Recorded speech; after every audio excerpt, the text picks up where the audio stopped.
Hello, everyone, and welcome. Thank you so much for joining us today for the presentation of our second annual salary survey.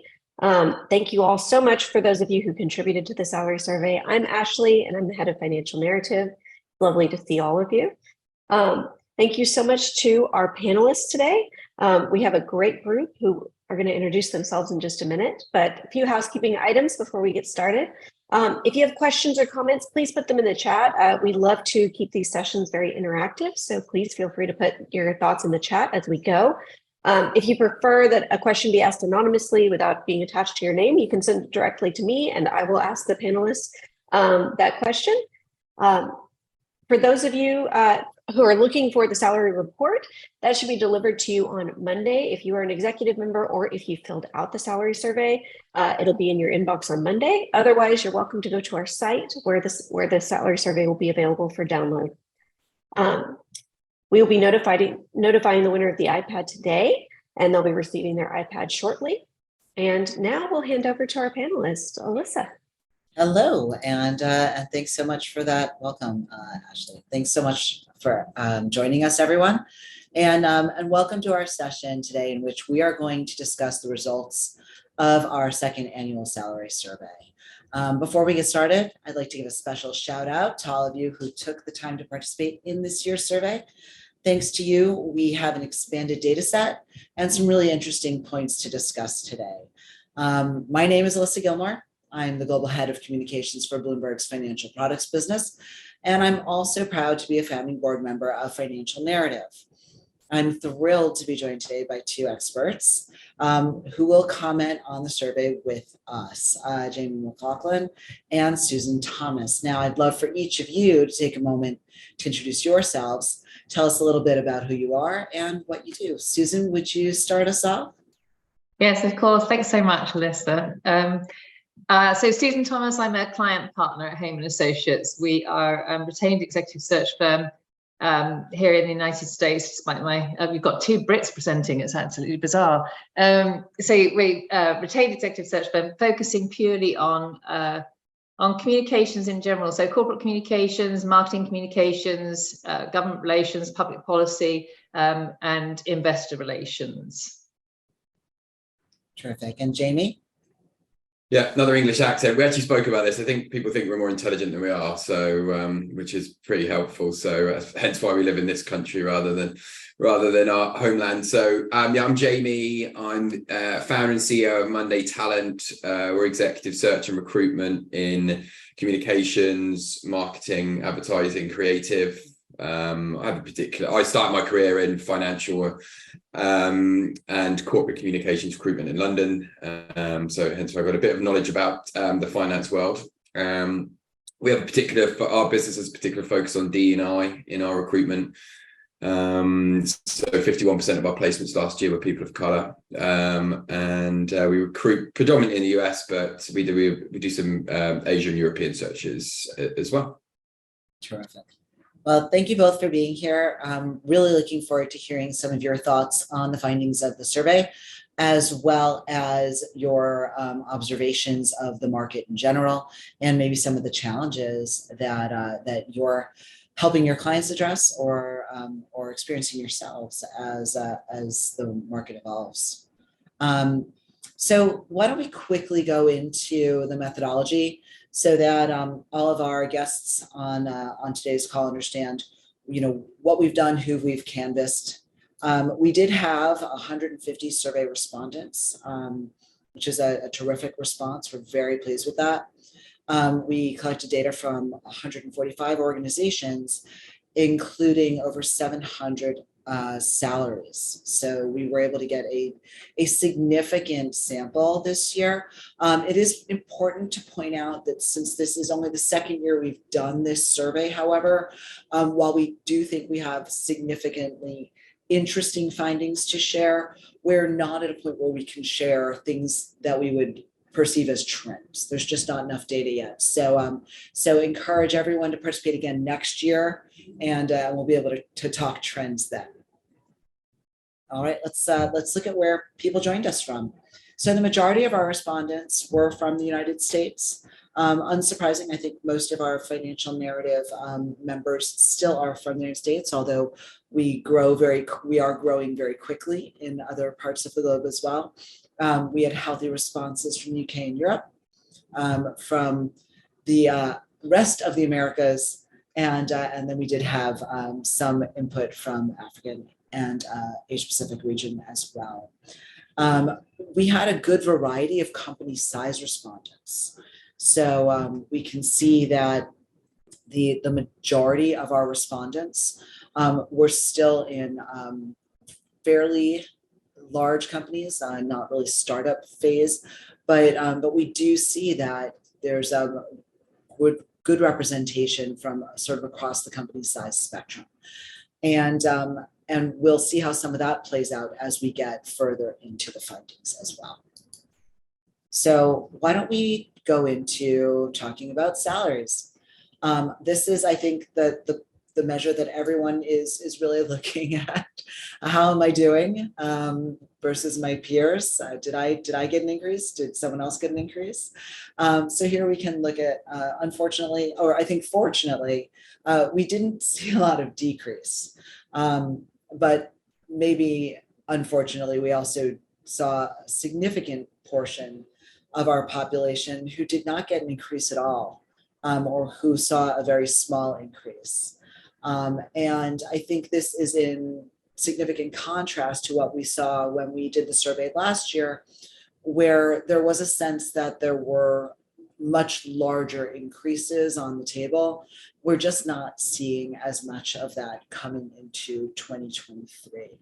So, before we move on, I'd love to hear from you, Susan and Jamie. What are your thoughts looking at this chart, and is this tracking with what you're seeing elsewhere? I'm happy. I'm happy to jump in, because I think we're probably going to have the same answer. But we just mirror it. But I mean, well, from my perspective, what we've seen, I think, there's two things that it's not surprising. This data is great. It's great when data sort of proves what you've been seeing in the market, I think, and because often it's anecdotally what we see. I have, so this stuff is fantastic to see. But from my perspective, there's two things at play, and you sort of hinted at that, Alyssa, as well. One is we saw unsustainable salary growth in 2021 and 2022, particularly first half of 2022, whilst that people might think that's great for Susan and I, we don't like to see our clients overpaying for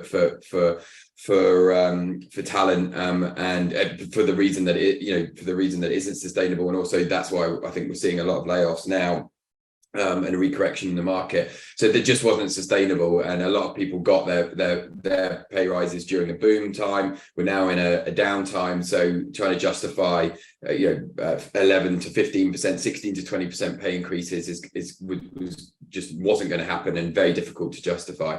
And then it just, generally speaking, the pendulum has swung back more in favor of the employer versus the employee. Again, it was 2021 and most of 2022 was a very candidate-driven market, and now the employer has wrestled that. The hiring people have wrestled that back a little bit more from their perspective as well. So that's the sort of two things that I've seen, and this data very much confirms that. We basically things have plateaued, which is where the biggest sort of 28%, 22%, 27%. That's very marginal, if any, increase. Yeah.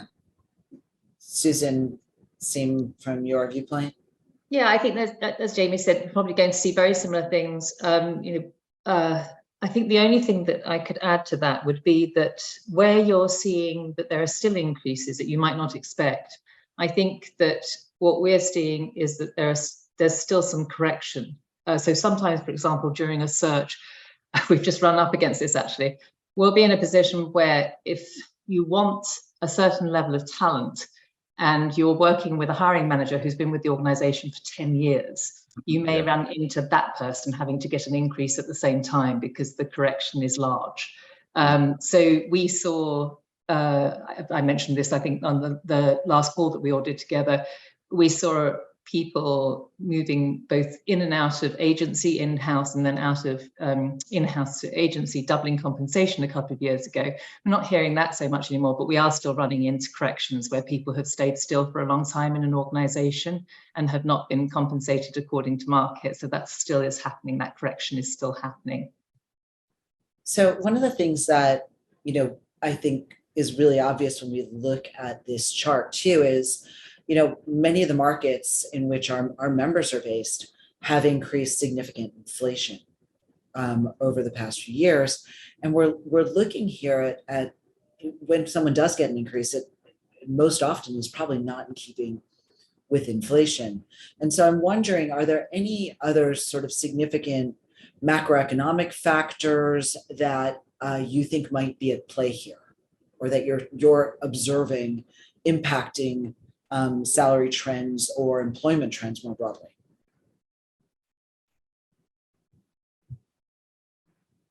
You want to go on that one, Susan? Yeah, I think the only things that I'm still feeling is a huge amount of uncertainty. This might be a little cynical, but I think that we work across all industries and also higher ed and nonprofit. And I sometimes feel if I look at where earnings really are and what's really going on with certain organizations, I think that then there will be opportunity when other sectors, for example, when the tech sector was struggling at the earlier in the year, that other industry sectors, even if they're not struggling, will use that as an opportunity to correct, rather like, the Microsoft of this year, riffing 10% every year, no matter what. So I think it's really hard. I find the crass generalization, across the board of any industry or across all industries, really difficult and misleading. But I would say if you're looking for any comment on the macroeconomic, then it would have to be that extraordinary uncertainty. We were chatting about this the other day and talking about, I've asked people who I think should know way better than I do what they think is going to happen fourth quarter and even next year. And I think honest people say no idea. Yeah. I mean, unfortunately, all of us lived through worked through 2008, and it's very, very different there when we really had broken the system for a time. This is to echo what Susan said. It's very much uncertainty, and everyone seems to have a different story. You could depend, and that could be depending on what discipline they work on or industry they work on. And often our clients came to us this year and have said, we're actually okay, but everyone's telling us, everything we're reading is that we shouldn't be hiring and we should be conservative and we should be pulling back. Everyone seems to have a different story. Even if you're doing okay, it's not really the market to be splashing money, to be making hires. So there's just this sort of malaise in the industry. Again, and I'm not going to be a fool to echo what Susan said and make a prediction, but it does feel like maybe we have turned a little bit of a corner in the last sort of month or so, but we're forced to make predictions because that could bite us. But traditionally, as we move into fall, that's can be a very busy time on the recruitment front. But there seems to be this inertia, this malaise, this uncertainty, even if you're doing okay. And then it is a good time to bury bad news a little bit as well. So we have just seen businesses who probably overspent, overgrew, overhired in 2021 and 2022, making cuts, even if it's just to appease shareholders and stakeholders, because everyone else is doing it as well. So it's a very unusual market, and everyone has a different story. But that does mean, again, to echo Susan, does mean that there is these pockets where people are doing well, businesses are doing well, and it's not that's just across the board where everyone's really suffering. Thank you. I think it's really interesting. I think, we so often, I think, are blinded when we think about how we're doing at work, right? And that we spend so much time here. It's how we plan our lives. And then sometimes I think we don't think enough about all the other factors that could be impacting, our success. So interesting. Thank you for that. Why don't we move on to the next graphic? Now this is a little bit busy, so I'm going to walk through it here. What we are really looking at here is work styles and salary increases by work style or work arrangement, right? So, and what we're noticing here is that, there's whole kinds of breakdowns. So I'll just tell you what jumps out at me here is that 33% of roughly of in-office workers received 5% or more pay increase, while only 11% of fully remote workers increase. Actually, I might be reading this wrong. It's a smaller amount. So it looks like if you're in the office full time, you had a better chance of getting a higher increase than if you were fully remote or potentially even flexible. So is that also tracking? Maybe we move on to the next slide. The next slide might be better. Remember the next slide, Benny. Yeah, it's much easier. That's what I get for trying to interpret data in real time. I should know that. I work at a data company. We should all know better, exactly. Here we go. So 33% amongst full-time office workers, 23% amongst hybrid working employees, only 11% amongst fully remote workers. So how would you read into this data now that we can actually see it clearly? It's not something a lot of people want to hear, to be honest, particularly if you're an advocate for working from home. I think we are humans. We revert to type. We see what's in front of us and react and the like. So I'm not surprised by this data. I don't necessarily agree with it, 100%.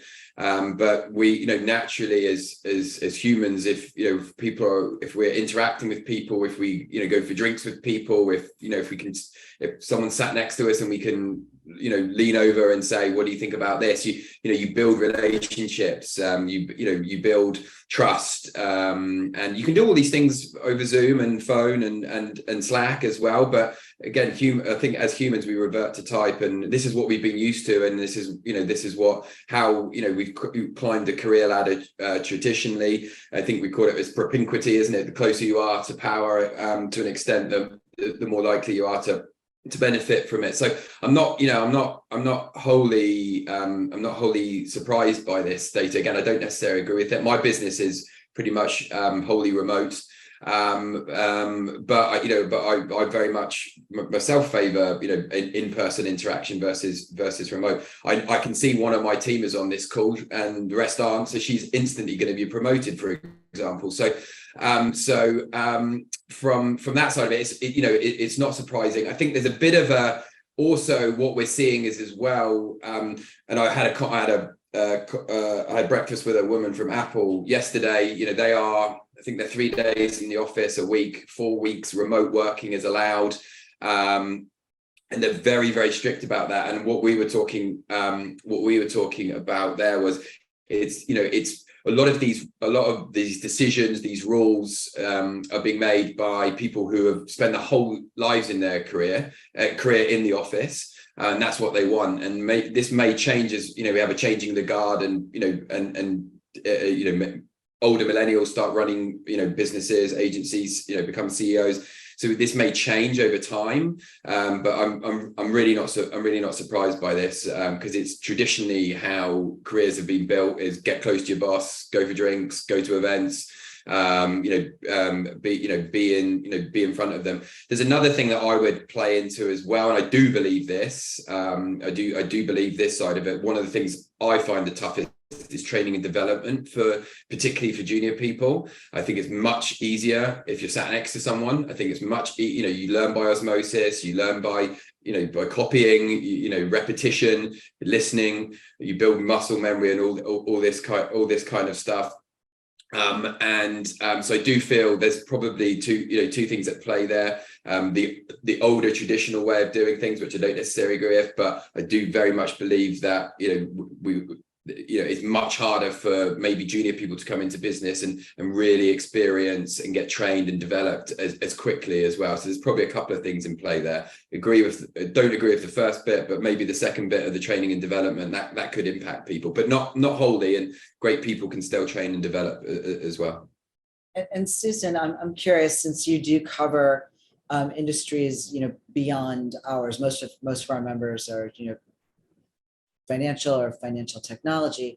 Does this seem to track with other sectors as well, or does this seem unique to us? Yeah, I think it does. I'm really curious about, I'd love to see more about the data, the profiles of the individuals who are getting the increases, who are those very senior people who it's being said they need to be there. So we do almost exclusively quite senior hires where people, I'm worried if for example, I'm worried if an IRO doesn't want to be in the office, unless of course they're just flying all over the country and talking to investors all the time. Same thing with the CCO, same thing with the CMO. It's really unusual if that individual, we have clients where they are fully remote, but I think it's unusual at a senior level to not want to be near the C-suite constantly, or near members of leadership, not just C-suite. The other thing I'm curious about, so that was the first thing. I'm curious whether those people who are reporting that they have higher compensation and they happen to be in the office, is that just simply because those are the people who are being rewarded because they're crucial members of that organization, and so those companies are rewarding them according to their value?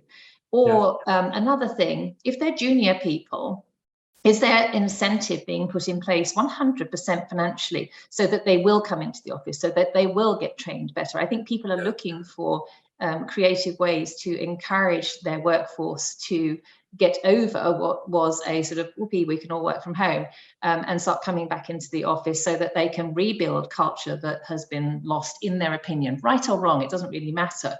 What are those organizations going to do to correct what they perceive to be issues in their organizations? The other thing that I have wondered about is the simple fact that it's more expensive to be in office. So have some organizations met that with higher compensation? I'd be really interested to hear in the audience if anybody knows of an organization that is saying, you know what, it's going to cost you $10,000 of pre-tax income to be coming in versus so-and-so who is fully remote and doesn't come in. And if they do fly in, they fly in from some other city and they get all their expenses paid because they're on travel expenses as opposed to daily expenses. So by the time you've added up your commuter costs and then the higher costs of buying your lunch in town, buying your tea and your coffee, especially if you're me, of course, all of that adds up. And I wonder if actually employees have gone, and perhaps particularly the younger employees who are on a tight budget, have they gone to HR and said, hang on a minute, it's not fair. IT gets to stay out and we have to come in. How are they more special? How am I compensated versus them or other members of my team? We've seen where there is sort of a trend towards either marketing or communications being less or more in the office. And we've seen anomalies of that. But in general, it has been that clients have said they're more comfortable with their marketing professionals being out of the office than they are their communications professionals. As I said, there are anomalies to that. But I wondered there whether people have been comparing and contrasting and then going to leadership and saying, it's not fair that I'm on the same salary as so-and-so, and yet my, I had this much higher cost as a result of you insisting that I'm coming back into the office, or even of my wanting to be in the office. Yeah. I'd really love to hear if anybody in the audience has heard of any of these things being in place. We've definitely, but more at the mid level than those senior level. I agree with all of that, particularly more senior people. CCOs being in the office, I'd be shocked if they didn't want to be in the office and spend time with the C-suite. As Susan said, it might be on a plane with them half the time, but certainly having not working remotely, I guess. But we've certainly seen more at the mid-senior level people turn down offers because of the cost of commute, not just the time that's spent commuting, but we've actually seen that when it could be 10, 15, 20 grand, and they've got a different scenario at the moment. So we've definitely seen some, again, don't have the data on that across the board, but we've certainly seen people turn down offers because of the cost of the commute and all the other things that go with that as well. It's really interesting. I feel like we could do an entire Yeah. just on work arrangements. Yeah. I'm not sure if we have a slide on this, but we actually did have another data point on flexible working that I think is interesting too, which is that, you know, last year when we ran the survey, can we pull up the slide if we there we go. Okay. So last year when we ran the survey, we found that 81% of our members organizations were offering flexible working arrangements, and that's dropped significantly to 69% this year. So it seems regardless of what people want, companies clearly seem to be making decisions. Maybe, and I think it's a really interesting point. Maybe there's room to negotiate salary increases if you're going to agree to less flexible working arrangements. I don't know. It's an interesting point. I'm thinking maybe we stop for a second. I haven't been monitoring the chat. I'm just wondering if we've had any questions come in from our audience. While we're waiting on that, I mean, I'll just raise another point. We were recently doing an investor relations search, and specifically, we were really struggling to attract female candidates because they would lose so much. They might just lose an hour morning and evening with their children, and then of course there's the childcare cost for that as well. That doesn't have to just be women, but we just noticed it on that particular search that it was the female candidates who we simply couldn't persuade to give up that slight advantage that they had in the situation that they were in. It's huge. So it's not just commuter costs; it's childcare costs as well. It is. I feel like we could spend an entire session on this. Sorry, one question has come in. Are organizations looking for more? Okay, this is interesting. So are organizations looking for more in-office employees, or are many still guaranteeing remote work? And I guess I would add to that question, does it matter on sort of your level of seniority? Have either of you any input on that? I made some terrible predictions at the beginning of the pandemic, but one of them I stand by is, and I've sort of hinted at this before, is that as humans we return to type, and I think we're seeing more and more movement back to the office. So from that perspective, I think it's we're particularly, if you're looking, I don't think Susan works on the communications agency side of things, but we work with communications ad agencies. There's still a very large degree of flexibility, because I think it's, if Edelman say, we're in office 5 days a week, you just, I'll go to Weber Shandwick sort of thing, because they're doing 2 or 3 days. But I think for brands, on the client side of things, in-house side of things, we're certainly seeing a real movement back towards in office. Again, it does depend on the industry vertical, but we're certainly seeing a movement back to in office. I think you'd be we have a few clients who are 4 and 5 days a week, which is challenging. I think if you're 2 or 3 days, I think most people will accept that. But again, if you're senior and you're not on the road, I would be shocked if you weren't in the office the majority of the time, particularly in the worlds that we play, marketing, communications, because it's about getting not just FaceTime with your CEO, but it's again, it's building trust with your team, and communicators, as we know, work across every facet of the business, but even more so since the pandemic. So we're seeing a lot of that. But again, as humans, we return to what we've done previously, and we're certainly seeing that trend back towards more time in the office than not. Yeah, and it looks like some of our attendees here today are echoing that as well. I do want to move on, because we've got so much more to cover. Let's pull up the next slide. I think people are going to find this interesting. So the good news is that in both the US and the UK, and in both communications and marketing, we did see the average salary for those higher level managers, directors and managers, increased significantly more than the average salaries for heads of or C-level people. And which would sort of seem to fly in the face of the senior people being the people that are most in the office and therefore getting the largest salary increases. We know that, sort of last year we were still seeing sort of a shortage of talent and demand for this talent in this mid-level to senior level manager and directors. Are we still seeing that, or are we, is this sort of how that's been addressed? Is those people were just offered, larger salaries to make those moves and take these roles? Any thoughts on that?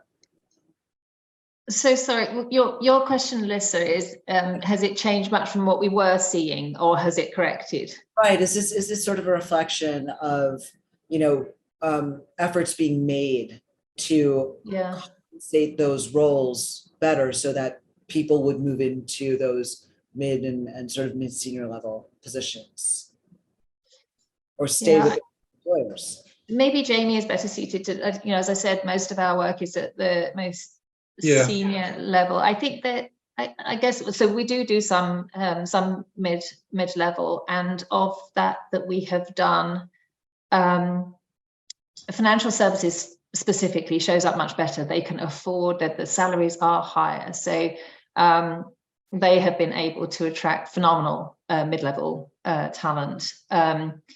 And I would say that what we saw, and I think this is an answer to your question, that what we saw is that in most cases that correction had happened already. So as we went out to market looking for people to move, that most of the people we spoke to, they had been in high enough demand over the last couple of years that they had corrected, their compensation had corrected. We were no longer, now I know there are some people who still have not corrected, but they tend to be people who are very much more senior, who were not part of that building up the ranks in the last few years, and somehow they this is usually more regional. So I mean, if you think that most of financial services is on the two coasts, in some cases we have found people sitting in regions for working for financial services organizations who were not part of the correction. So we are still seeing some of that.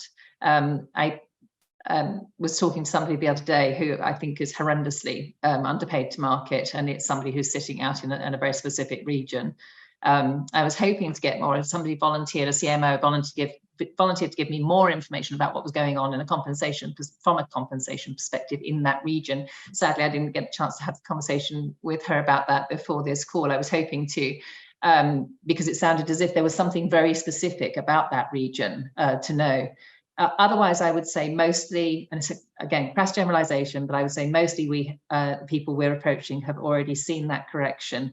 Now, I believe the problem we're having is the one I described earlier, where if we're working in a very senior role and the current, the sort of one of the hiring managers has been there for a very long time, that's where the problem lies, that we have to have them go back and sort out all of compensation, across the board. So you don't have that, so they're not bumping up against a ceiling sort of immediately, right? And I mean, so you also mentioned regional differences, and I think looking at this slide, it's pretty clear, even adjusting for currency, there's a significant regional difference just in our two major markets here. Susan and I know that ourselves from moving from UK to US as well. It's shocking to a lot of people if they haven't seen the data like that, the differences in salary. There's no one reason for that in terms of why US versus UK. I mean, again, we could probably talk about that all day, really. I just recently read a Wall Street Journal article about and some of the stats in it about the difference in the US and UK. But one of them being is that if the UK was an American state, it would be the 49th poorest state, but with California housing prices. I won't get too political, but 13 years of one party doesn't help your country, I don't think. So so from that perspective, and then but there was used to, when I started recruiting here, there was very stark regional differences in terms of people's salaries. But I think one of the things that has happened, and I think we're going to have a correction there, is with remote working and people and sort of the dispersion of talent across the country for a while, you had people earning, working in Arkansas earning the same salary as if they were working in New York. And I think businesses have sort of picked up on that a little bit, either by bringing people back to the office or probably doing a salary weighting thing. It's not as pronounced, as Susan said, in financial services, because it's very East Coast with some West Coast as well. So we don't. So we sort of saw a level set of salaries across the country for a bit, but I think businesses are like, well, why are we paying $353K for a CCO in Texas when they don't have state income tax, versus someone in New York where you're getting taxed half of overall you're getting taxed 50+% as well. So that's been something that's would be very interesting to dig in on and see how that's gone up and down in the last few years as well. That's sort of there's the correction and then the recorrection of that. That's actually a great point, and maybe that's something that we can look at doing for next year, is actually try to break down the regions a little bit more. I do want to make sure we let our marketing guests also see these charts for marketing, because we did capture that as well. Yeah. All right, there we go. So again, the trends we've just discussed, similar in marketing as well. I think these presumably are base salary only, not total comp. Yeah, somebody was just asking. Yeah. So yes, just base salary. Yes. Yeah. Yeah. And in fact, what we can do is if we want to skip to, we do actually have a slide about benefits, because I think it's an interesting point, is that most of us do consider our benefits to be part of our salary or our overall compensation. Absolutely. Do we have that slide available? I think some people now see remote working as a benefit as well. There we go. Top benefit. Top one that people see as a benefit is flexible working, parental leave packages, holiday allowances, volunteer time off, recognition at the workplace. I think that should be a given, not a benefit, but okay. And I think what's interesting here is, we're going to have more information on this in the full report, which we didn't do a full breakdown for this session. But I think we also observed, I think we have more generally observed that that benefits continue to be very important part of what companies are willing to offer. And one of the things that I wonder, and I don't have an answer to this, is with flexible working being perceived as a benefit, have we maybe seen the decrease of some other benefits, maybe some things that were ramped up, for instance, during the pandemic? Are we seeing those slide away? And we don't have that data on this presentation, but I do think that's probably something that we should be looking at. One question I have for the two of you, while we're just looking at this benefit slide, is, are there benefits that you think candidates would value even over an increase in compensation at this point? Yeah. Yeah, I think you can. It's very interesting because those top two things, flexible working, parental leave package, extremely un-American things that wouldn't have been spoken about probably 10 years, definitely 15 years ago. That just, these things wouldn't have come up. We've seen, and I think this is to the credit of a lot of the tech giants actually, bringing in more flexibility and focusing on things like parental leave. But these were things that just wouldn't be things that Americans spoke about. As I said, around about a decade ago. But I've seen a real sea change in how Americans who traditionally, even when I moved here, 2014, I think average paid time off was probably 10 or 15 days. That's probably more like 20 now, I would say. So from that side of it, it's very interesting that flexible working and parental leave package have become extremely important. And again, to echo Susan's point, if you speak to working parents, for example, flexible working is, I would say you could put, significant change in salaries, 10-20% differences there, even 25 if you had that flexibility. If someone worked, I live in LA, if you've got an hour and a half commute versus a 10-minute commute, people would probably put a significant financial number on that. But yeah, again, if you've got children, you would put significant financial disparity there if you choosing to have a job where you have more flexibility versus having to work 8 till 8 in an office every day as well. So I think people would take significant pay cuts, or certainly review their pay if they had particularly those two things, and then bringing in holiday and PTO there as well. These there has been a real not saying Americans aren't working any harder, but certainly there's the value of things like flexible working, parental leave, holiday allowance have really become apparent when we're negotiating deals, or people just looking at roles as well. Susan. Yeah, I don't have anything to add to that. I think I can't think of anything that I'm seeing beyond. Just trying to think. We just had somebody yesterday who we were talking about. We were trying to find ways to pad the compensation, so we were looking deeply into benefits, and I can't see anything that isn't already listed here. All right, great, thank you. So let's move on. This year, we also added a question on the survey about what skill sets that we think are most important when hiring new candidates. And I don't think these will be surprising to anyone in communications or marketing. Top 3 were digital skills and expertise, data analysis, and skills with analytics, and communication and relationship building.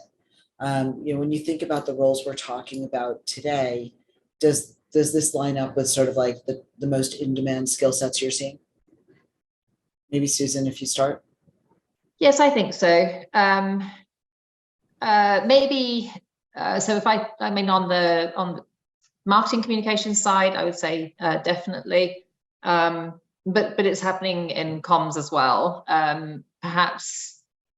Yeah, no, it is. It's across the board. So there have been some organizations where, even at the very, very senior level, literally down to, will this individual be able to do all of the RFPs for everything that we're looking for in terms of digitization of the function, let alone the individual skills of doing data analysis for ROI proof.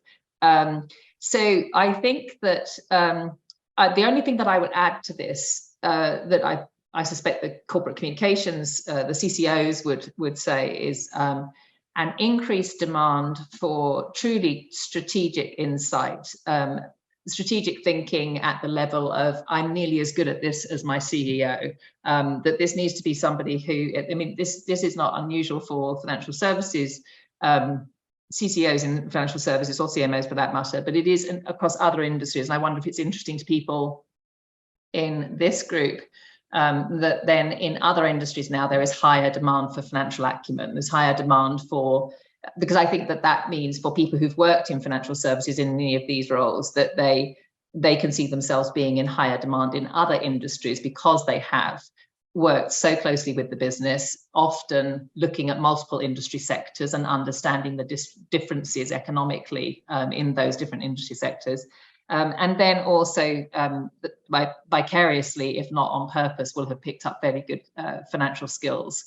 That we, as I said, what we're hearing is we want this individual to be, at the sort of highest demands will be, I need this person to be visionary like me, that you'll hear from a CEO, this person needs to be visionary like me, this person needs to be, strategic like me from a business perspective, geopolitically, economically have all of that insight, and then on top of that have all of the skills that the CCO has, which is that you're going to see around corners and report back to me what's coming, so that I can be prepared for that because I'm too busy running the business. So I think that there's been tremendous, we've sort of chuckled about it, and I've chuckled about it with people, with senior people in roles, the demand on these individuals to be politically highly astute, to be, as I said, financially highly skilled, and then to be strategically highly skilled as well. That I think makes it more difficult to, I think what we're seeing is that not everybody has had that exposure in order to become that kind of CCO or that kind of CMO. Yeah, I don't have much more to add on that. I think as well. I mean, I think the thing about digital is it, and if you use the words digital and data, I mean, you're covering so much ground there already. So, because digital could mean 10 different things, all of those things as well. So, and I think often if you ask a CEO, for example, what they're looking for, they'll probably say that because it might not be something that they're, have as much expertise in anyway. So they kind of default on that. And it's also something that's always, it's a very easy answer because it's something that's always, evolving, developing. Just look at what the conversations we've had about AI this year. We can all laugh about the conversations we had about NFTs last, the year before. So I think, digital is, if you ask what skills you're looking for, if in doubt, say digital, because that can mean a whole host of things, and it's always relevant because so many things fall under that banner, so many new things fall under that banner as well, and it's ever changing but not going away. Yeah, it's so interesting. For me, the one that jumped out here was communication relationship building, which is a given, I think, for marcomms roles. But since I have the two of you here, I'm really curious. I know that when I'm hiring, this is a really difficult thing to assess. Yes. Right. Yeah. So how do you evaluate candidates, and know that you're bringing in someone who's really strong communication and relationship building? I think a lot of this will fall to the references. I mean, first of all, you're looking for the individual to articulate very specifically, and you've got to be drilling down. So if you make a statement about being very good, I'd be looking for evidence of persuasion and influence. I'd be looking for times in their work or a particular arena where they had to use really what I would expect to be quite sophisticated skills that are either innate in that individual or they have really purposely learned. You'd be looking for very, very specific examples and then backing that up when you get to the reference stage with, is this true about this individual? So we had a candidate the other day saying to us that she had been told by a former CEO that he had never seen anybody use influence in quite the way that she does it, or be as adept at using influence, that this was a master skill of hers. And even so, our client said, well, great, well, let's press on that in the references, which is quite right. You've got to hear it from other people. It can't simply be that it was, the CEO was having a good day and said something anecdotal that isn't necessarily true. And then how is that received? How was that influence used? Was it done with grace, or was it done, in a heavy-handed way? Yeah. References certainly help that. Then again, as we know, you always give you the best possible person for that reference. There's certainly informal reference checking that you can do as well, sort of behind the scenes. I also look for things outside of their sort of specific role as well. How are they a true collaborator across the business, but then maybe outside of the business, outside of their core business as well, whether that's volunteering, board holding, sitting on boards, whether that's commercial or non-profit. I mean, at the junior, the more junior level, you can look for things like team participation in terms of sports and stuff like that as well. So, but it's one of the trickiest things to measure, and that's often you can't do it solely on gut and experience, but certainly things that as we become experienced in this world that you can tend to home in on as well. But there's certainly checks and balances that you can put in, but it's a bit more abstract, a bit more notional communication and relationship building. So definitely one of the trickier ones to test for. Well, thank you. I mean, I know it's certainly difficult when I'm hiring, but it's interesting to hear how you're addressing that. So time has flown, and we have gone through all these high level findings from the survey.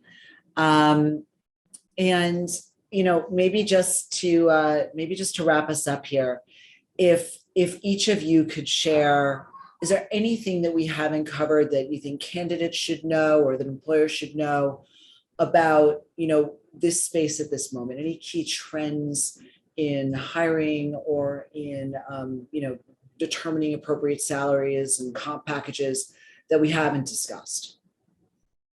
I maybe use this opportunity to answer Joe's question. Joe's posted a question saying inflated comp has been a difficult thing to combat in financial services when recruiting talent. And what are we seeing companies provide when they can't go above the 25th or 50th percentile in compensation? And I would say, actually, Joe, they look to us to do the work to work out how you can find the person who fits into that percentile. And how are you going to bring that person in? So just keep on looking until you find the person for whom this role is either a right lateral move or a right. I have worked on searches where we've seen people take a drop in compensation, and the reasons that they will do that might be the leader. They've worked with the leader before, or they know that that leader is an extraordinary individual, and the market is telling them, if you get a chance to work with that person, go for it. They're amazing, and so that's what they're investing in instead of compensation. Is the opportunity to hone their skills by working very closely with an extraordinarily skilled leader. The other things have been benefits, so sort of trying to make up for a drop in cash compensation with better benefits. I think in financial services that's going to be quite difficult, because if it's from financial services to financial services, although we have seen, for example, we were very, very busy in healthcare at the beginning of the year, and we were able to move candidates because the compensation, whether it was the match for the pension or I can't remember what other, it was mainly around match for pension that they were able to make up compensation. The only other thing I would say that we've done with clients a lot is to provide sign-on bonuses so that you don't skew your organization's base comp range or your bonus range. So people have been able to do sign-ons more than they've been able to increase inside of a salary range. I can't think of anything else that we've used to get around issues other than sort of just exploring really, really deeply what the value of this particular opportunity, this particular move could be to an individual beyond compensation. We try to have those conversations quite early to literally sort of, are you at a stage in your career where compensation is key? It's an absolute must that you continue to earn more, or are you, as we quite often find we are with our candidates are, at a stage in your career where actually that's not the most important thing. So it might, the curve might go like this in terms of the importance of compensation. And as we had just yesterday, somebody saying to us, no, I'm at mission aligned now. So this is probably one of my final, this might be my final role inside of a for-profit organization. After that, I'm probably lecturing or doing some other plural career type role. And so, yes, I can afford to step back on compensation. Got it. That makes sense. Jamie, do you want to see us out with a quick observation? I think, yeah. I think one of the things Susan said there was opportunity. I think if you're in a financially secure place, you can take a role based on opportunity, whether that's working with an inspired leader, working at a business that you're passionate about, or you can just see the career progression that's there as well. And you can't do that every time, and that's your privilege if you can take a role based on that, not just the financial implications, but opportunity is a huge thing. And I really admire people that take jobs like that, because they can see, not where they are necessarily going to move to, where they're going to go today, but where they might be in 2 or 3 years. Well, thank you both so much for making this such a rich discussion. I hope that our audience found it as interesting as I did. And I know you're all looking forward to receiving the report. I think it'll be going out on Monday. So, and please, next year, come on back, participate some more. We'll have some more great data to share. Thank you. Thanks, everyone. Thank you, everybody.